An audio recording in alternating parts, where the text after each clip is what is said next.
Nous avons souhaité, avec mon collègue et ami, le ministre des Affaires étrangères de Turquie, dire quelques mots à la presse. Je suis très heureux, cher Mevlut, de t'accueillir ici, à Paris, pour ce qui est la première réunion de notre cadre stratégique de coopération. Cela fait 1 mois et demi que tu as pris tes fonctions, mais je crois que nous nous sommes déjà rencontrés et parlé au téléphone au moins une demi-douzaine de fois. C'est évidemment le signe de l'intensité de nos relations et de l'importance que nous accordons à nous consulter régulièrement, spécialement comme aujourd'hui, où la situation internationale est très tendue.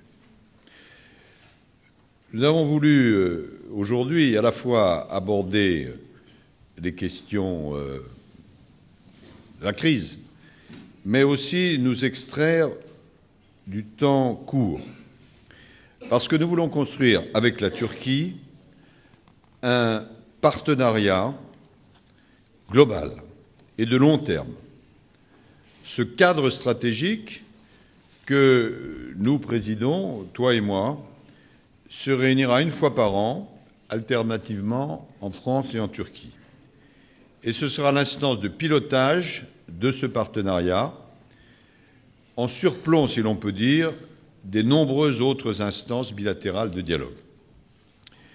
Notre réunion s'inscrit dans le prolongement de la visite d'État du président de la République en Turquie au mois de janvier dernier, où l'accueil, grâce à nos amis turcs, a été exceptionnel et qui a ouvert une phase nouvelle des relations entre nos 2 grands pays.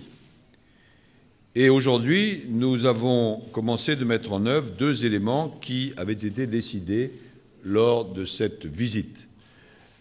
Le président Erdogan, alors Premier ministre, s'étant arrêté en France, mais une visite plus officielle devant avoir lieu prochainement. D'abord, la finalisation d'un plan d'action pour 2 ans que nous venons de signer.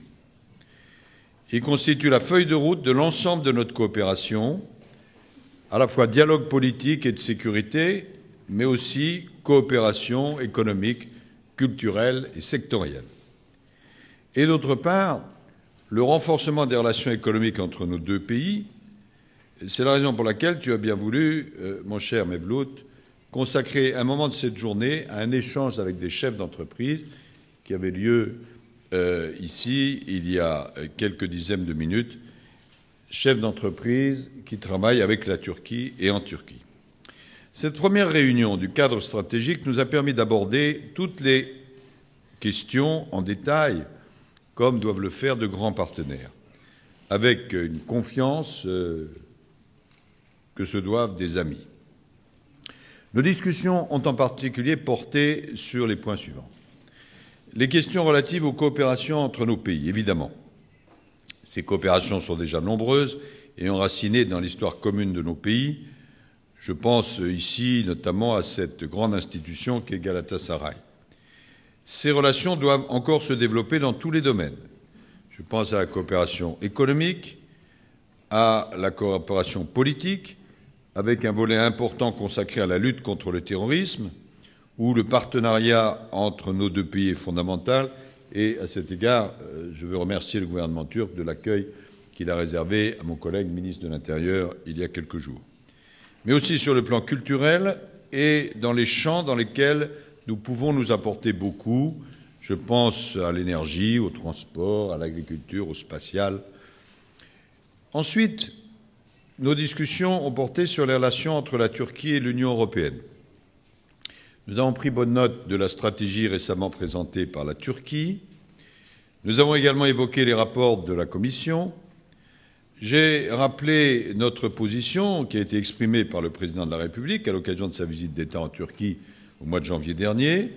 Ces négociations doivent se poursuivre dans la transparence, dans la bonne foi, dans le respect du cadre agréé, étant entendu que nos 2 peuples seront, le cas échéant et le moment venu, appelés à se prononcer.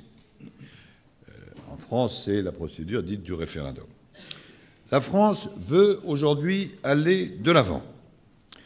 nous avons pu ouvrir en novembre 2013 un nouveau chapitre de négociation, le chapitre 22.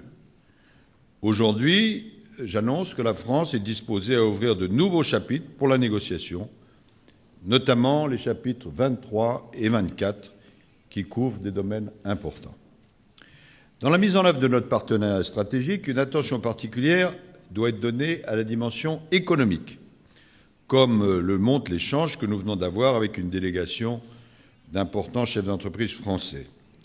Lors de la visite du président français en Turquie, l'objectif a été fixé, porter nos échanges commerciaux à 20 milliards d'euros. La France est aujourd'hui le 8e fournisseur de la Turquie avec 6 milliards d'euros d'exportation et son 6e client avec 6 milliards d'euros d'importation. Nous devons donc faire davantage. Notre démarche s'inscrit également dans le nécessaire partenariat entre la France et la Turquie face à un ensemble de défis globaux. Nous faisons face aujourd'hui à des crises majeures au niveau régional, aux portes même de la Turquie. Bien sûr, je pense à la crise syrienne et à l'urgence dramatique, immédiate, à Kobané. Une tragédie se déroule sous nos yeux à Kobané, face à laquelle personne, absolument personne, ne peut rester indifférent. Désormais, les drapeaux noirs des terroristes de Daesh flottent aux abords de cette ville. Comme je l'ai indiqué à l'Assemblée nationale, tout doit être fait pour que ces terroristes soient stoppés et repoussés, et c'est ce à quoi visent les frappes de la coalition. Malheureusement, certains de nos ressortissants français ont rejoint cette organisation terroriste ou tentent de le faire. Nous avons intensifié les contacts entre nos deux services spéciaux pour lutter contre ces filières de combattants. Nous coordonnons également de manière étroite nos positions. Nous devons également veiller à ce que, sous couvert de lutte contre Daesh, nous ne renforcions pas ceux qui, en réalité, ont créé ce monstre, c'est-à-dire le régime de Bachar el-Assad. La France et la Turquie ont, sur ce point, une unité de vue. Nous n'avons pas à choisir entre la barbarie de Daesh et celle du régime. Les frappes, si elles sont nécessaires, et elles sont nécessaires, ne vont pas suffire. Il faut donc renforcer de toute urgence les groupes d'opposition modérés qui font face au régime et à Daesh. Nous savons aussi qu'une transition politique est incontournable. Mais aucun processus crédible ne sera obtenu s'il n'y a pas l'exercice d'une pression accrue sur le régime syrien. La France veut saluer par ailleurs les efforts considérables faits par la Turquie pour apporter assistance aux réfugiés. La Turquie accueille déjà près d'1,5 million de réfugiés et elle en a accueilli en quelques jours près de 200 000 supplémentaires depuis le début de la crise à Kobané. La France continuera d'aider la Turquie, de même que les autres pays voisins de la Syrie, à faire face à ce défi. Et il est également nécessaire d'apporter une aide civile et humanitaire accrue aux Syriens vivant dans les zones tenues par l'opposition modérée à travers les frontières, comme le permet la résolution 2165 du Conseil de sécurité des Nations unies, pour leur permettre de s'y maintenir. Dans cet esprit, la totalité des options doivent être étudiées, et comme le président de la République l'a indiqué mercredi dernier à son homologue turc, nous soutenons le principe d'une zone, appelons-la safe zone, zone de sécurité, entre la Syrie et la Turquie. La mise en œuvre d'une telle idée nécessite évidemment une coordination internationale extrêmement étroite. Au-delà de cette crise immédiate, nous avons pu constater que, confrontés à des défis voisins, nos deux pays entendent apporter leur contribution à l'ordre international, qu'il s'agisse de notre voisinage commun, c'est-à-dire le pourtour méditerranéen, ou des grands enjeux stratégiques, l'énergie, le climat, pour lesquels nos deux pays ont des complémentarités précieuses à exploiter. C'est le programme de travail que nous nous sommes donné, et je suis donc, Monsieur le Ministre, mon cher Mevlut, très heureux de m'atteler avec toi à cette tâche qui est importante pour nos deux pays, mais au-delà de nos deux pays, pour la coopération entre deux grands peuples. Je vous remercie et je te donne avec plaisir la parole. Chers collègues, chers amis, cher Laurent, chers membres de la presse, aujourd'hui, j'ai eu l'occasion de rencontrer mon très cher ami Laurent Fabius suite à son invitation. Je suis donc venu en France et j'en suis particulièrement heureux, ravi. Évidemment, le président de la République française, François Hollande, s'était rendu dans le cadre d'une visite d'État au mois de janvier 2014 en Turquie. Il y avait déjà un accord qui avait été signé pour l'établissement d'un cadre stratégique. Et c'est suite à cette visite que je me rends en France.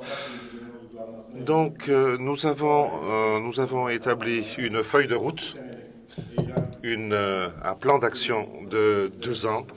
Nous avons signé un plan d'action de 2 ans aujourd'hui, en votre présence, avec mon très cher ami Laurent Fabius. Ce plan d'action s'étend sur plusieurs domaines, l'énergie, l'économie, le commerce, la culture, l'éducation. C'est un éventail très large dans le cadre de notre vision, de nos intérêts mutuels, et c'est un plan à court terme qui nous permettra d'atteindre des résultats très rapidement. Et les entretiens que j'ai eus avec mon cher ami Fabius aujourd'hui se sont déroulés dans une ambiance très très bonne. L'économie, la culture, la lutte contre le terrorisme, les domaines militaires. Nous avons abordé un grand nombre de domaines. Nous avons abordé chacun des volets de nos relations, qu'il s'agisse par l'intermédiaire d'entretiens individuels ou d'entretiens auxquels participaient nos délégations respectives. Le commerce, effectivement, l'économie, les investissements constituent un volet important de nos relations. Nos relations augmentent d'une manière satisfaisante. Et aujourd'hui, comme l'avait organisé mon très cher ami Laurent Fabius, les représentants du monde d'affaires, des milieux d'affaires français, se sont réunis dans ce ministère. Nous avons pu ainsi répondre à leurs questions et nous avons noté quelles étaient leurs attentes. L'économie turque continue à croître d'une manière satisfaisante et je remercie tout particulièrement les sociétés françaises, nos amis français, qui continuent à avoir confiance en la Turquie, qui continuent à avoir confiance en la croissance de la Turquie. Et au cours des années à venir, la Turquie, je tenais à vous le souligner, à vous le rappeler, continuera à vous offrir des opportunités tout à fait intéressantes. Au cours des 10 dernières années, notre volume de commerce extérieur a atteint 10,5 milliards de dollars, à peu près 11 milliards d'euros. Et comme l'avait souligné le président Hollande lors de sa visite d'État en Turquie, nous avons pour but de faire en sorte que ce volume d'affaires atteigne 20 milliards d'euros. Et pour ce faire, avec mon ami Laurent Fabius et avec nos autres amis ministres, nous travaillons en ce sens. Les sociétés françaises investissent en Turquie, continuent à investir de plus en plus. Cela est tout à fait satisfaisant. Et cela a atteint 6,4 milliards d'euros d'investissement français en Turquie. Et effectivement, les investissements turcs en France ne sont pas suffisants. Ils sont aujourd'hui à hauteur de 133 millions d'euros. En ce qui concerne les investissements turcs réalisés en France, ils devraient évidemment augmenter à l'avenir. Il y a par ailleurs plus d'1 million de touristes français qui se rendent chaque année en Turquie. Il y a en France une communauté turque qui compte environ 610 000 individus. Cela constitue notre trame sociale. Et la communauté turque installée en France, la moitié d'entre elles a déjà obtenu la nationalité française. Cela dénote à quel point l'intégration de cette communauté turque en France se passe sans problème. C'est un indicateur essentiel. Et au cours des dernières années, la communauté turque installée en France commence à s'intéresser au domaine politique. Plusieurs dizaines de citoyens français d'origine turque ont été élus dans les différents conseils municipaux lors des dernières élections qui ont eu lieu en France. Nous sommes désireux que cette tendance puisse continuer, qu'il s'agisse de la France ou de l'Allemagne. Nous disons toujours à la communauté turque installée dans ces pays qu'il faut qu'elle s'intègre mieux, qu'elle s'intègre plus à la vie des sociétés où elle se trouve, et je tenais à le souligner une fois encore. Et cette présence de la communauté turque constitue aussi un pont d'amitié entre nos deux pays. En 2015, nous allons fêter le 50e anniversaire du premier accord de main-d'œuvre qui avait été signé entre la France et la Turquie et qui avait débouché sur la venue des migrants turcs en France. Il y aura plusieurs célébrations qui seront organisées en 2015 et nous espérons que les autorités françaises y participeront pleinement. Comme mon cher ami Laurent l'a également indiqué, nous avons évalué la continuation du processus d'adhésion de la Turquie au sein de l'Union européenne, le fait que la France ait levé son blocage sur le 22e chapitre nous avait particulièrement ravis. La France vient également de changer d'avis par rapport à d'autres chapitres, le 23e, le 24e. Nous voulons, la Turquie est prête à l'ouverture de tous les chapitres des négociations. Et l'ouverture, je vous remercie tout spécialement, mon cher Laurent, pour l'appui que vous avez apporté à l'ouverture du 23e et du 24e chapitre.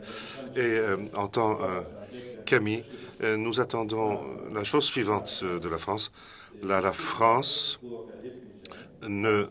si la France pouvait déclarer officiellement qu'elle ne s'opposera à l'ouverture d'aucun chapitre, cela serait parfait, cela serait en accord avec le niveau de notre amitié, et cela serait un message tout à fait pertinent pour notre amitié, un message lancé également aux autres pays, aux autres institutions. C'est ce que nous attendons de nos amis.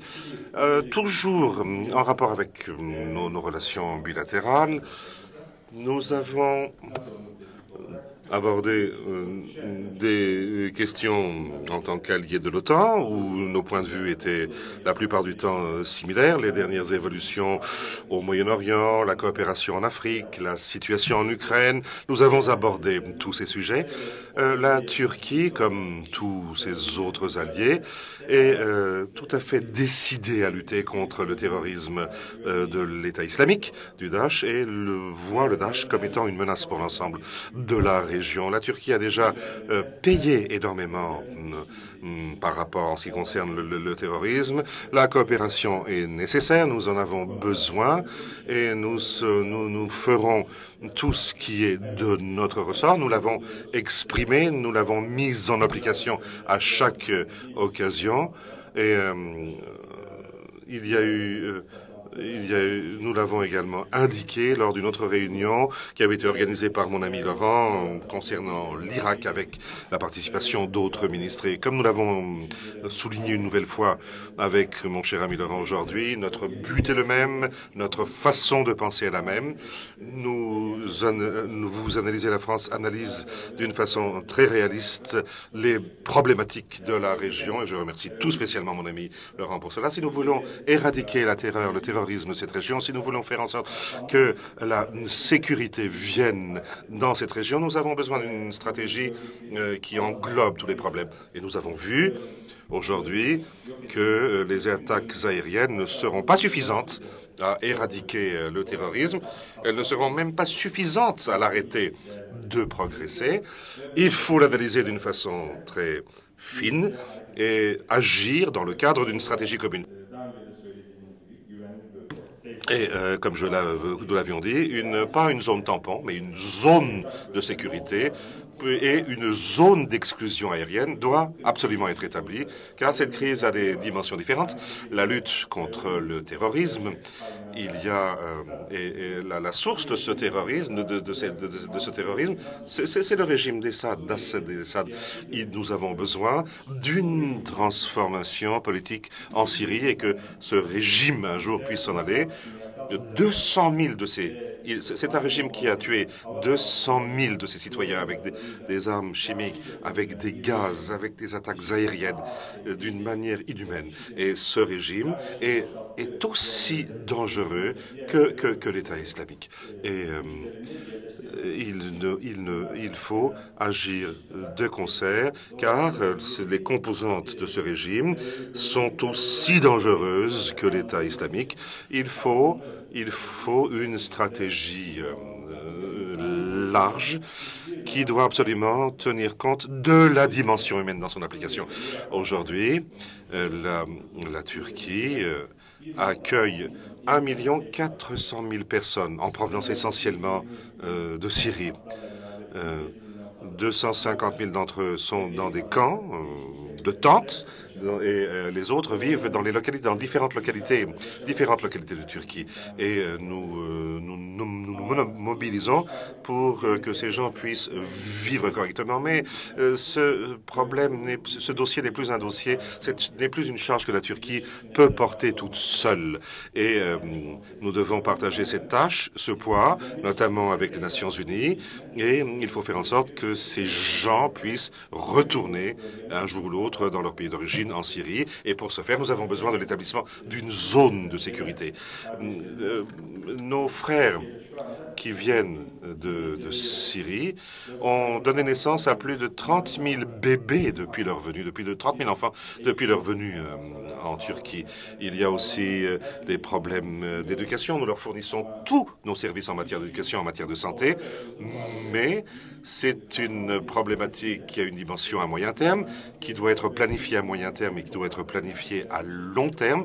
Et il faut que ces gens puissent revenir sur leur terre d'origine dans des zones où la sécurité prédominera. Et il y a également plus d'1 million de réfugiés au Liban. Et sur l'ensemble de ces sujets, nous partageons le même point de vue avec la France. Nous avons pu le confirmer une fois de plus aujourd'hui. Cela nous a particulièrement ravis. La Turquie et la France agiront de concert contre toute forme de terrorisme et pour la stabilité et pour la sécurité de la région, nous établirons de nouvelles stratégies. Nous avons les mêmes avis, les mêmes opinions et je remercie une fois de plus mon cher ami Laurent pour son invitation, pour l'organisation de ces réunions. Et j'ai vraiment l'espoir de nous revoir le plus rapidement possible, de nous revoir bilatéralement au niveau des ministres des Affaires étrangères, au niveau des présidents de la République, au niveau des premiers ministres. Merci beaucoup. Merci.